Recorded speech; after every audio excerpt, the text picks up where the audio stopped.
Hello दोस्तों। आप सभी का स्वागत है मेरे YouTube चैनल पे। आज की इस वीडियो में हम देखने वाले हैं कि IIT दिल्ली ने पीएचडी एडमिशन्स के लिए जिन कैंडिडेट्स को शॉर्टलिस्ट किया है तो उनको किस बेस पे इंटरव्यू लेने के लिए शॉर्टलिस्ट किया गया है। वही क्राइटेरिया हम इस वीडियो में देखने वाले हैं कि किस बेस पे IIT दिल्ली ने स्टूडेंट्स को शॉर्टलिस्ट किया है उनका इंटरव्यू लेने के लिए, और इंटरव्यू के बाद उनका पीएचडी में फाइनल सिलेक्शन होगा। तो वो हम क्राइटेरिया इस वीडियो में देखने वाले हैं। तो अगर हम सबसे पहले डिपार्टमेंट ऑफ मटेरियल साइंस की बात करते हैं कि मटेरियल साइंस एंड इंजीनियरिंग का जो डिपार्टमेंट है उसमें क्या शॉर्टलिस्ट क्राइटेरिया रखा है आईआईटी दिल्ली ने। तो अगर हम सबसे पहले जनरल कैंडिडेट्स की बात करें तो जनरल कैंडिडेट ओबीसी और ईडब्ल्यूएस कैटेगरी से अगर आप हैं और आपने अगर एमएससी की है रेलेवेंट एरिया में और आपके 70% मार्क्स हैं या 7 का सीजीपीए है 10 में से, और आप इसके साथ साथ आपके पास या तो एक गेट स्कोर होना चाहिए जिसमें कि आपका स्कोर 400 से ऊपर होना चाहिए, या फिर क्या है कि आपके पास सीएसआईआर यूजीसी नेट या डीएसटी इंस्पायर की फेलोशिप होनी चाहिए। ये क्राइटेरिया है एमएससी के। अगर आप एमएससी से हैं तो अगर आपने एमटेक की है और मिनिमम 80% मार्क्स हैं इन एग्रीगेट और सीजीपीए आपका है 8 से अबोव 10 में से, तब भी आपको शॉर्टलिस्ट किया गया है, आप एलिजिबल हैं इंटरव्यू देने के लिए। या फिर तीसरा केस क्या है, अगर आपके पास बीटेक में 80% मार्क्स हैं, ये 8 का सीजीपीए है और आपका गेट स्कोर 450 या इससे ऊपर है, तब भी आप एलिजिबल हैं।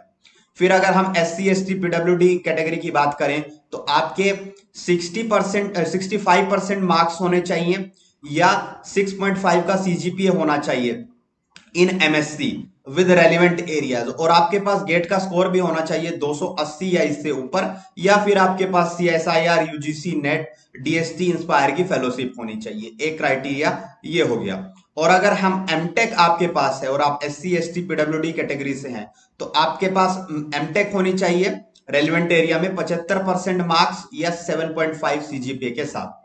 और अगर आपके पास बीटेक है और आपके पास 75% मार्क्स हैं या 7.5 आपका सीजीपीए है 10 में से, तो आपके पास गेट स्कोर होना चाहिए, और गेट स्कोर में आपके पास गेट जो स्कोर है वो 315 या इससे ऊपर होना चाहिए।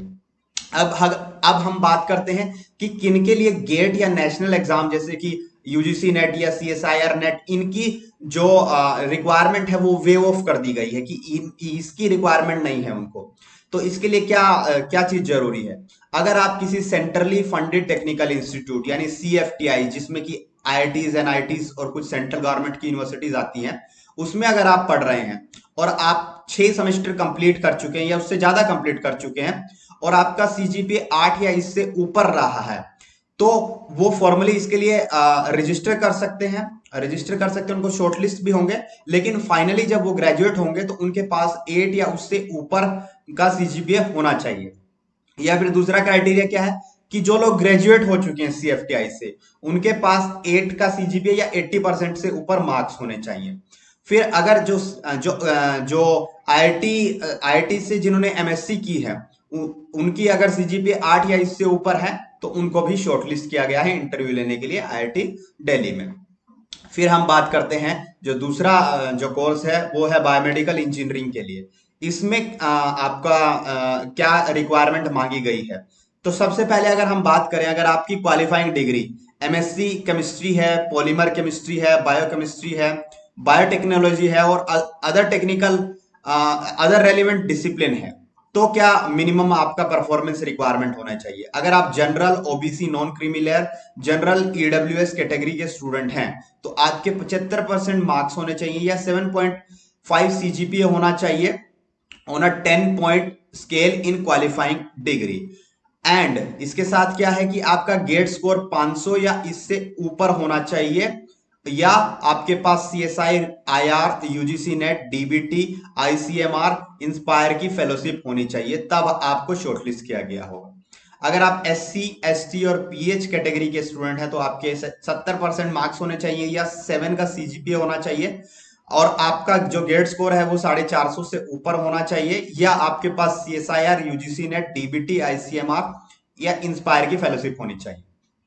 ये तो एक बात हो गई। अगर आपकी क्वालिफाइंग डिग्री एमटेक है in biomedical engineering, mechanical engineering, electrical engineering और अदर रेलिवेंट डिसिप्लिन, तो सीधे सीधे आपकी 80% मार्क्स होने चाहिए या 8 का सीजीपीए होना चाहिए 10 पॉइंट के स्केल पे।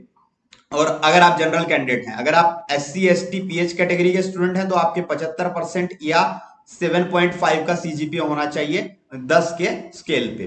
तो ये एक क्राइटेरिया हो गया। दूसरा, अगर आपके पास बीटेक है, बायोमेडिकल इंजीनियरिंग में हो सकती है, मैकेनिकल इंजीनियरिंग में हो सकती है, बायोटेक्नोलॉजी में, इलेक्ट्रॉनिक में हो सकती है, इलेक्ट्रिकल इंजीनियरिंग में और अदर रेलिवेंट डिसिप्लिन, या आपके पास बी फार्मेसी है, तो आपको क्या होना चाहिए? 80% मार्क्स या 8 का सीजीपीए होना चाहिए 10 पॉइंटर के स्केल पे, और आपके पास गेट स्कोर होना चाहिए जिसमें आपका स्कोर 500 से ऊपर होना चाहिए। फिर दूसरी चीज है कि आपके पास या आपके पास, अगर आप SC ST से कैटेगरी से बिलोंग करते हैं, तो 75% मार्क्स होने चाहिए या 7.5 सीजीपीए होना चाहिए 10 पॉइंट के स्केल पे, और आपका गेट स्कोर 450 से ऊपर होना चाहिए। या फिर अगर अगर आप एमबीबीएस या इक्विवेलेंट आपने कोई डिग्री करी है, तो आपके 60% मार्क्स से ऊपर या 6 सीजीपीए होना चाहिए आपकी जो एमबीबीएस है उसमें। और अगर आप SC ST से बिलोंग करते हैं, तो आपके पास 55% या 5.5 सीजीपीए से ऊपर होना चाहिए। फिर अगर हम बात करें तो जो स्टूडेंट्स हैं जो BTech, MTech, integrated MTech, integrated MSc कर रहे हैं सेंट्रली फंडेड टेक्निकल इंस्टीट्यूट से, और उनके 8 से ऊपर सीजीपीए हैं, तो उनके लिए गेट और नेशनल जो लेवल का एग्जाम होते हैं, जैसे यूजीसी नेट और CSR नेट, इनकी जो रिक्वायरमेंट है वो वेव ऑफ कर दी गई है। फिर उसके बाद अगर जिन्होंने एमएससी की है IIT से और उनकी सीजीपीए 8 से ऊपर है, तो उनके लिए भी गेट की जो रिक्वायरमेंट है या नेशनल एग्जाम की जो रिक्वायरमेंट है वो वेव ऑफ कर दी गई है।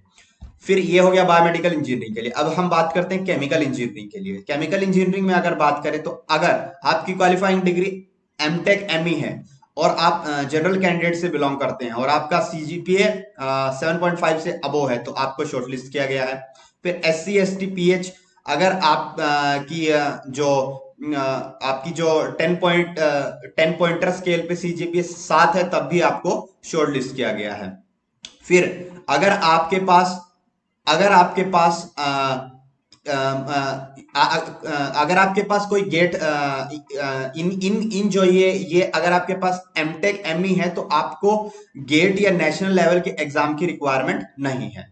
फिर अगर हम आपके पास अगर बीटेक है, अगर आपके पास बीटेक है और 7.5 से ऊपर है जनरल कैंडिडेट्स के लिए, या SC ST फिजिकली हैंडीकैप यानी PH कैटेगरी के लिए अगर आपके पास 7 पॉइंटर से ऊपर है, और आपके पास गेट या दूसरा कोई नेशनल एग्जाम का स्कोर है, और उसमें स्कोर आपका 480 से अबो है, और SC ST PH के लिए 350 से अबो है, तब आपको शॉर्टलिस्ट किया गया है। और उसके बाद अगर आपके पास MSc है और आपकी सीजीपीए 7 पॉइंट से ऊपर है, अगर आप